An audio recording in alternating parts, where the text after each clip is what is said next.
আপনার কি মনে হচ্ছে যে থ্রটস অফ বিল্লাল হঠাৎ করে দান খেতে আসছে, শার্টটার দিতেছে, সে অনেক পরিশ্রমী, এটা বোঝানোর জন্য?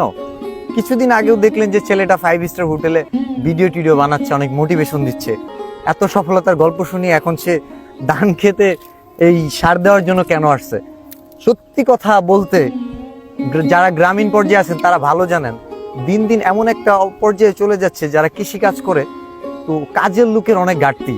আমি আজকেও যথেষ্ট ব্যস্ত ছিলাম, ভিডিও বানাতে গিয়েছিলাম, যাওয়ার সময় টাকাও দিয়ে গেছি যে কেউ একজনকে দিয়ে এই জায়গাটা যেন সার দেওয়া হয়, ঠিকঠাক হয়ে যায়। বাট আসার পরেও আসলে টাকা আছে কিন্তু লোক নাই কাজ করার, মানে নিজের কাজটা নিজেই করে খেতে হচ্ছে। তো একই সাথে আমার এটা ভালো লাগতেছে, কারণ আমি এখন চাকরি ছেড়ে দিছি।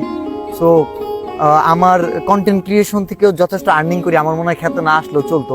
কিন্তু এই রোদটা গায়ে লাগলে এবং এই ধান ক্ষেত থেকে যে আমি ধান পাবো, এখানে যে আমি একটা লাভজনক বা একটা সফল কৃষক হওয়ার চেষ্টা করতেছি এবং আমাদের মতো ছেলেপেলেরা এই ধরনের কাজ করবে, এটা আমি মনে আমার নিজের ইন্সপায়ার জুগাইতেছে। কারণ আমার আব্বা যখন ছিল এই ধান ক্ষেতগুলোতে কাজ করতো, হ্যাঁ আসতাম কিন্তু ফুল টাইম কাজ করতাম না, বা যে সিরিয়াসনেস ছিল না, মানে কখন চলে যাব, কাজ কখন শেষ হবে, আব্বা ছাড়তেছে না কেন। তো আমার আব্বু মারা গেছে অনেক আগেই, প্রায় 1 বছর হয়ে গেছে।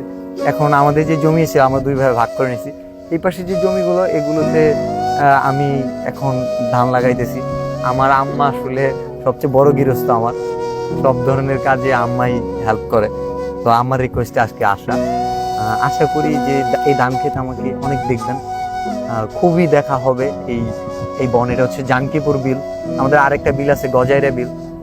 তো এই কাজগুলা আমি দেখাবো শো আপের জন্য না, এই কাজগুলা আমার কাছে মনে হয় যে আমাদের মতো তরুণ যারা আছেন, দেশে লাখ লাখ বেকার থাকতে ওই যে ধান খেতে যে কাজ করার লোক পাচ্ছি না, তো মানে এই জায়গায় যে কাজ করার জায়গা আছে, অথচ আমার এই কাজটাকে অনেকে ছোট দেখতে পারে, অনেকে ভাবতে পারে যে এই কি একটা অবস্থা। অথচ আমি যখন ওই যে 5 স্টার হোটেলে চা বিক্রি করতাম, টেবিল পরিষ্কার করতাম, ওইটা অনেকের কাছে সম্মানের ছিল। আরে তুমি এত ভালো চাকরি ছাইড়া দিলা, এখন এগুলো করতেছি, এগুলো মানুষ ভালো লাগতে পারে, নাও লাগতে পারে।